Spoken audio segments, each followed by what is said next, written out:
আসসালামু আলাইকুম। আমরা এই গরুটা প্রায় 10-15 দিন আগে, 10 দিন হবে তাই না? হ্যাঁ 10 দিন আগে এই গরুটা আমরা দেখছিলাম। এটা হলো গ্রামের, এই জায়গাটার নাম কি বলেন তো একটু?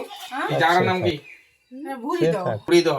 আমরা প্রায় 1 সপ্তাহ বা 10 দিন আগে এই গরুটা দেখছিলাম। অনেক সিরিয়াস ছিল, জ্বর কমেই না একদম, এমন একটা অবস্থা ছিল। অনেকদিন ধরে পল্লী চিকিৎসক চিকিৎসা করছে কিন্তু কোনোভাবেই জ্বর কমতেছিল না। ওনার ছেলে জাফর, তাই না? আপনার ছেলের নাম জাফর, ফোন দিছিল এবং আমরা ইনস্ট্যান্ট আসে এটার একটু ডায়াগনোসিস করে সঠিক ডায়াগনোসিস করছি আলহামদুলিল্লাহ। যার ফলশ্রুতিতে ওনার কথা শুনতে পারলেন যে এখন তো ভালো। না ভালো। আর কোনো সমস্যা আছে? না না, আর কোনো সমস্যাই নেই। আচ্ছা, এখন একদম যে সমস্যার জন্য আমাকে নিয়ে আসছিলেন একদম সমাধান হয়ে গেছে, তাই না? যাক আলহামদুলিল্লাহ।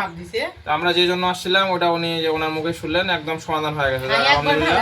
আজকে আমরা এই বাড়িতে যাচ্ছিলাম তো ভাবলাম যে গরুটা ভালো হলো কিনা একটু দেখে যাই, ওই জন্য রিভিউ নেওয়ার জন্য আসছিলাম।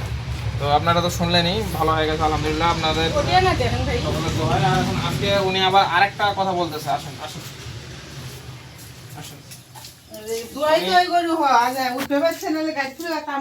উনি আজকে আরেকটা সমস্যার কথা বললো, যে বাছুর এই যে লাম্পি হয়েছে, তাই না? কতদিন ধরে চাচি লাম্পি হয়েছে? 1 মাস হলো।